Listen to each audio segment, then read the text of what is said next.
I'll kick us off. So quickly, we can introduce ourselves. Gail, I'll let you introduce yourself. Hi, yes, so Gail Hodges, I'm the Executive Director of the OpenID Foundation. And hi everybody, my name is Deborah Comparin. I actually wear many hats, but today here I'm representing the Secure Identity Alliance. So off we go to present the agenda of today. So indeed, we will discuss about this fairly new initiative called SIDI Hub. We'll start with the problem statement. So what it is that we are trying to solve here. Then we move on to what is actually SIDI Hub today, what is our approach, what we have learned so far, and what we're expecting to do in the years to come. And finally, we will close with some academic findings from these past 6 months, which I think is quite interesting for this audience. Yeah, and actually the feedback from the session that Kirsten mentioned, so the real-time discussions we had. Super. Right, so it seems trivial, but it's not a trivial problem. So today, somehow, we are not able to present our digital identity the same way that we can present our email, phone number, or passport.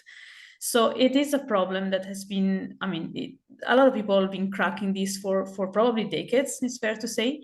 So it's an exciting moment. There's a lot going on in this sphere, and so we're happy to try to contribute to solving this issue around cross-border interoperability of digital identity. Before getting into the solution, what is SIDI Hub, actually we spent time looking at the problem, and in particular there's a very nice paper, and you have the link here in the slides, which I believe will be shared with you, but it's really worth reading it. And it's basically a study around different approaches to digital identity today, and it's really explaining in this matrix part of the problem.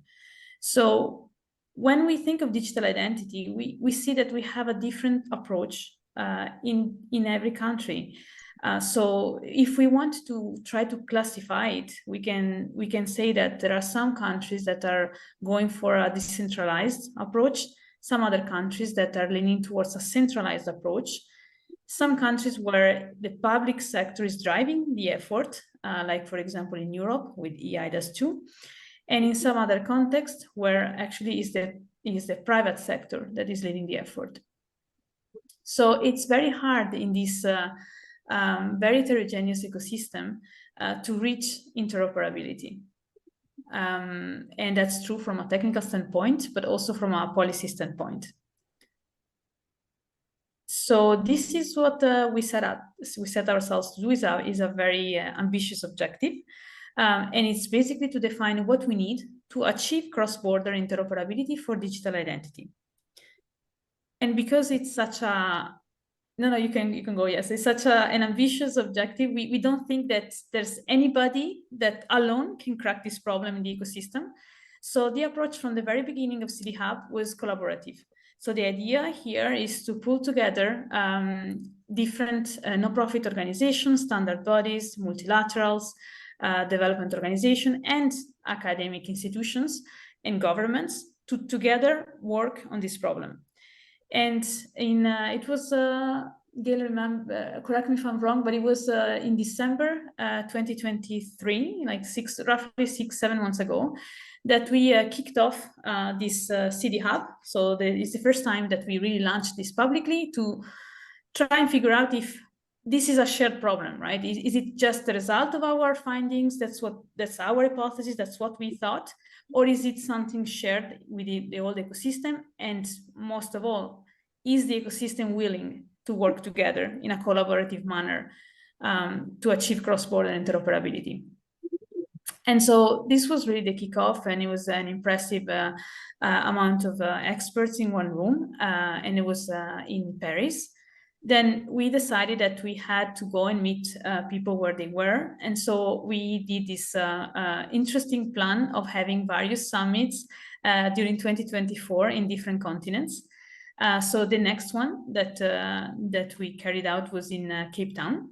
And as you can see here, those are the attendees. So it's the same principle, it's very much collaborative. So you would find different profiles, different stakeholders.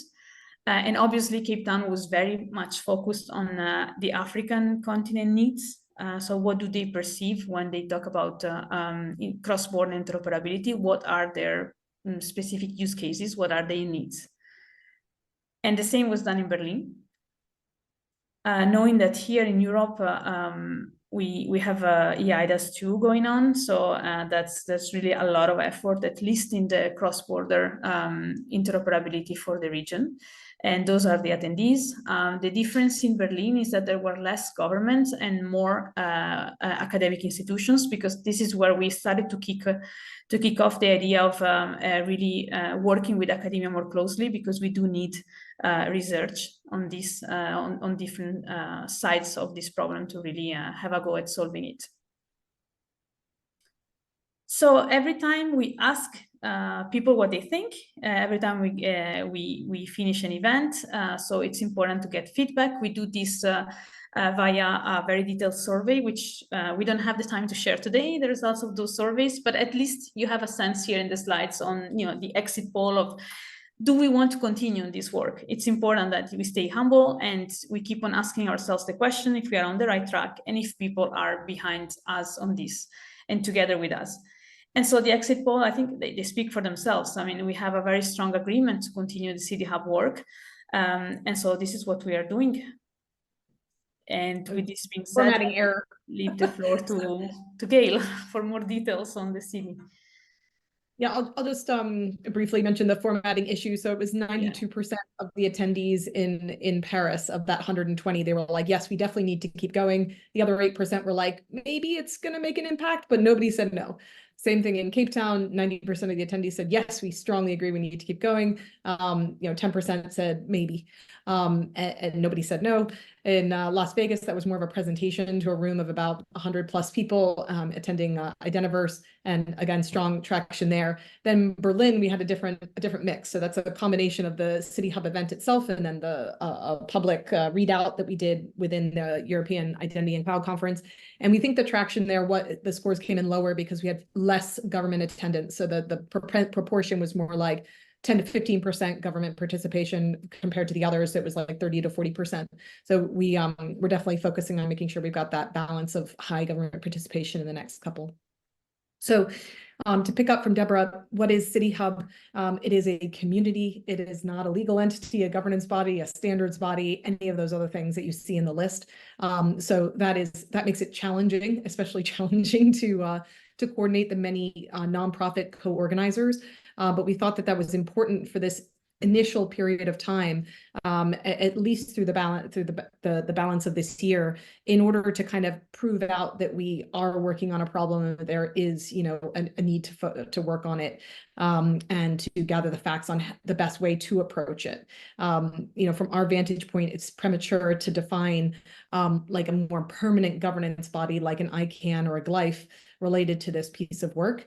There might be some sort of interim entity we need to create just to be able to channel funding, and to make sure that the research and analysis piece has got the right balance of oversight.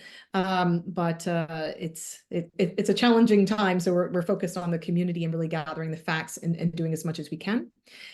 Deborah mentioned that we had this ambitious approach for this year, which was really to try and go directly to the regions and really listen to what the requirements were for cross-border interoperability. Our observation is that the vast majority of countries and digital experts are wildly focused on domestic requirements, and much less concerned about cross-border interoperability. There are standout exceptions to that norm, which is obviously in Europe for the EU digital wallet, but that's a very top-down centralized architecture approach that the EU is taking. There's no analogy to that for the entire world. Right.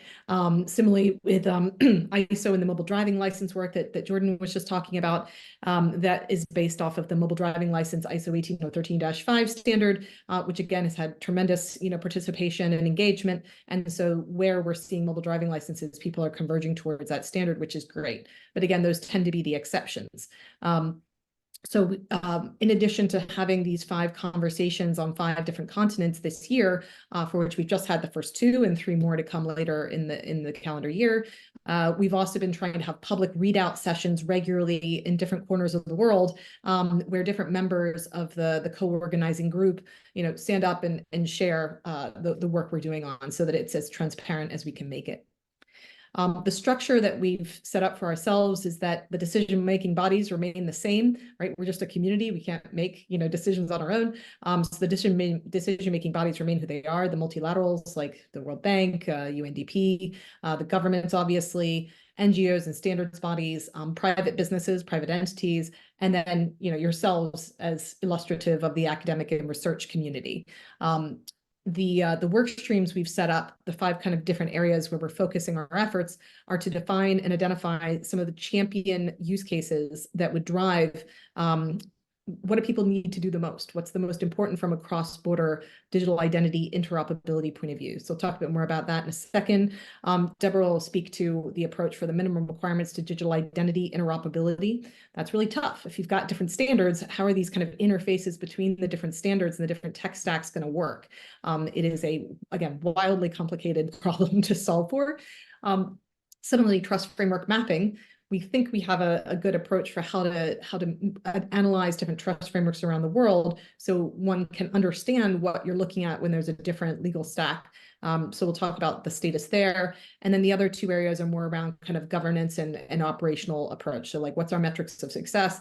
How is SIDI governing itself? And how, as an entity, and like, what does the future look like to kind of support global governance? And that's kind of like G with a lowercase g, because we have to figure out what the requirements are, even from a governance point of view. If I just went a little bit deeper into the selection of the champion use cases, you can see the blue bubbles at the top are really some of the feedback that we got from our Cape Town and our Berlin sessions. So I'll come to that next. But the flow chart is basically saying, we wanted to capture insights from around the world on what use cases are potentially relevant for people when they're crossing borders. So whether they leave the comfort of their own home, or if they're physically crossing a border, where do they really have these needs of asserting a digital version of their identity credential? So we took brainstorming results of our event in Paris. We've taken the 11 use cases that the EU digital wallet work are doing. There was some analysis between the US and the EU on the TTC use cases that could be a mutual benefit. The W3C verifiable credentials community group also had some use cases, and our events. So we're gathering all of that information to create like a kind of core list, and then we're developing criteria and a scoring methodology to the best of our ability to say which of these do we think are bubbling to the top. Not to say that they aren't all super relevant, but we need to have a couple, a few different examples. Our target is 3 that we can use to inform the minimum requirements for technical interoperability and the trust framework mapping. So we can really take something conceptually from the beginning of what we think is going to be necessary, and that we think we can prove out with greenfield research, in the field, and then take that all the way through a sensible process. And then ideally, that's a roadmap where multiple different use cases could go through that flow. The feedback that we had from the various sessions the first half of this year was that we needed to continue the global listening, right? We don't want to assume we know what the use cases are before we've talked to the other 3 continents. The work streams need to have a use case, so we must orient everything in the context of a real use case. It's really tough to do just abstracts on this work. We need a reasonable shortlist. Right now, we liked the idea that came from the center of DPI, Vijay. He said having at least 3 is useful from the learnings out of ADHAR. So we're focused on having at least 3 so we don't get pulled into just one tribe or another, like pulled into the financial services tribe or pulled into the refugee tribe. We want to have some balance there. And then we want to do field research and economic analysis. So we really need to make sure that the numbers kind of stand up to scrutiny, that we actually are finding people in the field that really have these needs, and we're not just imagining the requirements. Here's a long list that shows you the kinds of use cases that have bubbled up so far. This is pretty much a full list of what we have. Might be missing a few that we haven't added to this, but 4 that have drawn more interest than others. And this is really not scientifically accurate whatsoever. This is more like a finger in the air to say that these four around opening a bank account, education and employment, certification, refugees, and cross-border trade are four that seem to be coming, higher to the top of the list. And so we're using those as illustrative areas to kind of dive deeper into the layers of the onion and understanding what those more detailed requirements can look like as we go through and continue to listen to the use cases and other demands from the rest of the world. So that may change right before we get to our final report at year end, but we did want to make a start, make a bit of a running start, and then we might find we have to do a deeper dive into one or two other areas as we go through our listening sessions. Deborah, I think this is back to you. Yeah. As Gail mentioned, the use cases will inform the other work stream, including the minimum requirements for interoperability. So we are thinking around those three champion use cases, and we are imagining different jurisdictions which have a different domestic implementation of digital identity, and we need to create cross-border interoperability. So the first question is, what are the minimum requirements? So what does it mean, cross-border interoperability for this specific use case? And we have to bear in mind that we're talking about networks of networks. It's very important because the approach and the philosophy of SIDI is that we are not entering into the selection, the choices that are made at domestic level. So meaning that every country is absolutely sovereign to define what is their trust framework, what is their technology. So we are here to make sure that the different networks, so the two different implementation of digital identity, can actually be interoperable. So again, you see it in the slide, there's no right architecture, okay? So that's really the decision of every sovereign state. So it's important to reiterate this in our approach. So we know, we're very conscious that this is just the beginning, is the first part, the minimum requirements, that then it comes, the different phases of the work, which I haven't here in the slides, but essentially we need to understand what are the standards that are relevant today, applicable, and what are the gaps, if any at all, and how can we address those gaps, and how can we reach this cross-border interoperability, especially when the technologies are different in the two jurisdictions. We also shouldn't forget that it's not just all about protocols, so it's also about, we are talking about trust. So this is a very peculiar field, digital identity, where this should also be in the midst of the requirements and therefore also the thinking of the work stream. So this is something that we are as well addressing. I think this one I said was yours, Deborah. yeah, there's no problem. So far we have explained to you, we ran through what SIDI is today, but we are already imagining what are our long-term goals. So on the champion use cases, we think we really need field research. So it's not just about defining, identifying, and selecting those three use cases, but it's really get into the details of those, and what does it mean in terms of what is their economical value, and how do they operate really in the field. That we need really, that's where we need the experts for those selected use cases. So that's the field research part. When it comes to minimum requirements, we have the ambition of building an international standard. So if we get good results on the minimum requirements and we move ahead, we definitely want to publish those requirements. Then we want to make sure that the gaps, if any, on the standards are filled by the different standard organization as relevant.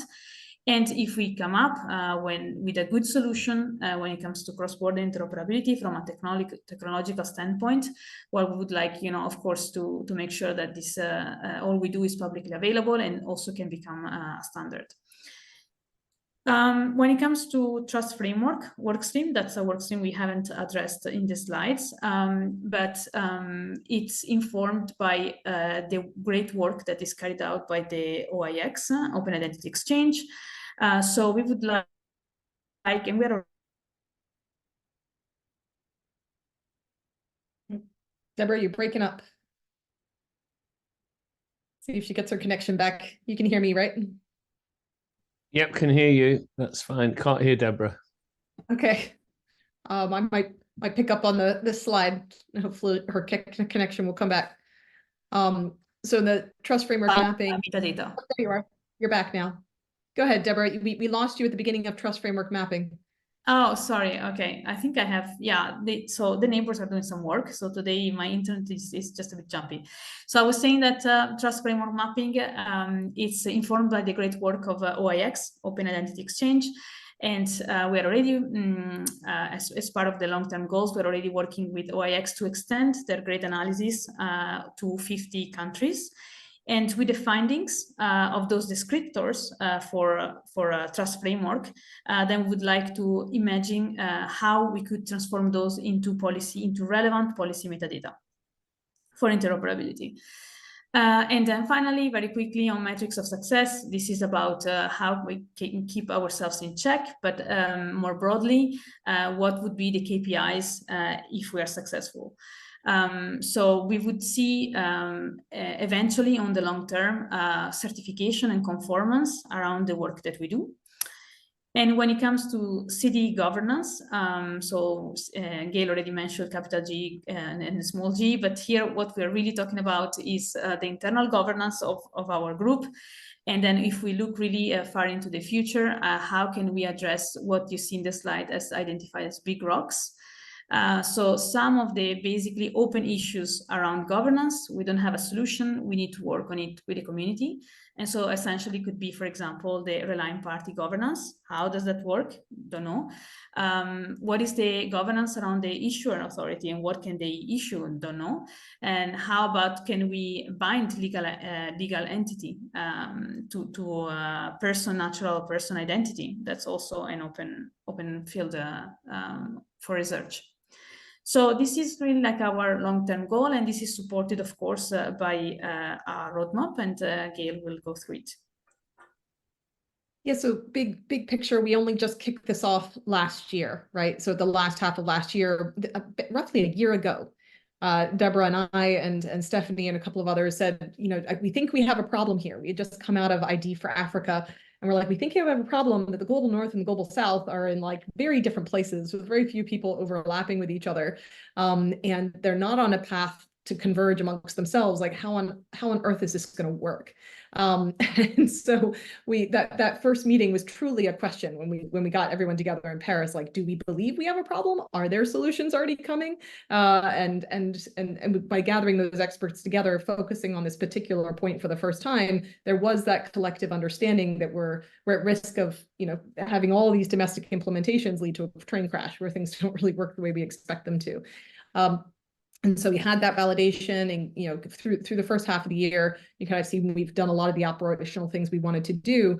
The second half of the year, we're bringing forward our draft strategy, like we'll define what we think our final report will be for the end of Q4, and use that kind of draft report to iterate through feedback with our sessions in Washington, D.C., Tokyo, and Brazil, so that we can ensure we have very rigorous feedback on things like our criteria, like the use case selection, like the trust framework mapping, and what we think we're going to be talking about towards the end, as well as what our recommendations would be kind of going into 2025.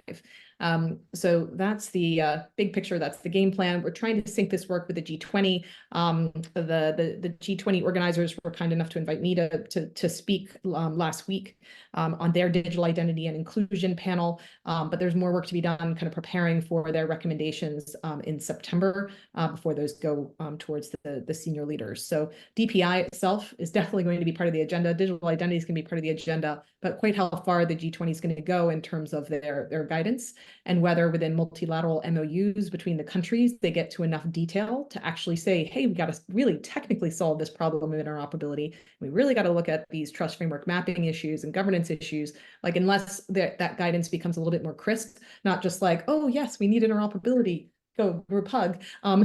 Actually getting that done is going to be incredibly difficult. So, you know, can we help nudge them in a direction that will lead to concrete progress? This last bit here in our a couple minutes before we wrap up, we just wanted to recap a few of the points that had come up during our mutual session in Cape Town. We were really delighted to have, what was it, 10, 15 people from the Turing Institute community come across town over to our hotel to have a joint session. So a few of this is all rough. We haven't gotten sign off on this from yourselves, but the feedback we had was the ethics. Sorry, this slide has changed since I last saw it. So the ethics researchers can feedback on the recommendations and policies. There's a desire to kind of bring in more cryptography expertise into policy, and there are entire fields that are moving right now that probably lack the level of academic focus that we'd like to have. In Berlin, we were hearing feedback. This is a separate session. We were hearing feedback on privacy tracking and super tracking, courses for misuse and best practices, that we need more focus there, detection of different attack vectors, looking at authoritative sources at the edge, how digital ID signals are effective or more effective, basically starting to say we're generating a list of key research questions. I don't think these, as it's shown here, this is not as rigorous as it probably could be, but to be able to like define a set of research questions and then share them with the academic community and say, is anyone or any different universities or researchers able to put up their hands and focus on these problems so that we can really make substantive progress on them, and know that when you're working on them, you'll be able to do so in partnership with the private sector community that actually needs to know the answers to a lot of these questions. So some of the roles, what should we be playing? There were some observations that there's a lot of research going on, but it's not necessarily pointed in the direction that's informing any decisions at all. And so it's not really being put to the best work that it possibly could. We also heard that it's more than just having people, right? So just throwing more researchers and academics on the problem is not necessarily the best thing. It's also around how we're channeling some of that focus, recognizing that there's money in some areas and money not in other areas. And so that can also bias the outcomes and the type of research that's going on. But there are probably a big percentage of issues not getting any focus at all. So how do we think about that as a global problem, a global set of research and academic issues, and how can potentially, Turing Institute in this focus group, how can we collaborate together much more effectively?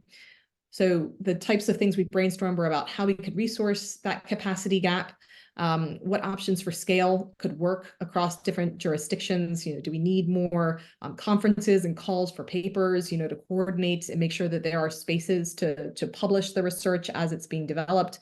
How do we bring in the private sector in a constructive way? And then I think there's the entire life cycle for academia, right? Are students getting drawn into the subject areas at different levels through their academic careers? Are they developing jobs on the other side, or the professorship roles? How is this entire field maturing? Because compared to areas like security, the identity domain space feels very immature and not fit for purpose for the demands that we see right now. So there you go. I think that pretty much takes us to the end. We were just going to mention that as part of this work, the academic community is warmly encouraged to take part directly in the work. We already have Carnegie Mellon from, sorry, that should be not Kenya, Lena, who we met in Cape Town as a result of the Turing partnership. She's already volunteered to take part in some of the champion use case work. But we do think continuing to push on this global academic community idea would be fantastic. And we also have a volunteer to help coordinate some of that work in Kalia Young, who some of you might know. So with that, I'll wrap, and Karsten, back over to you.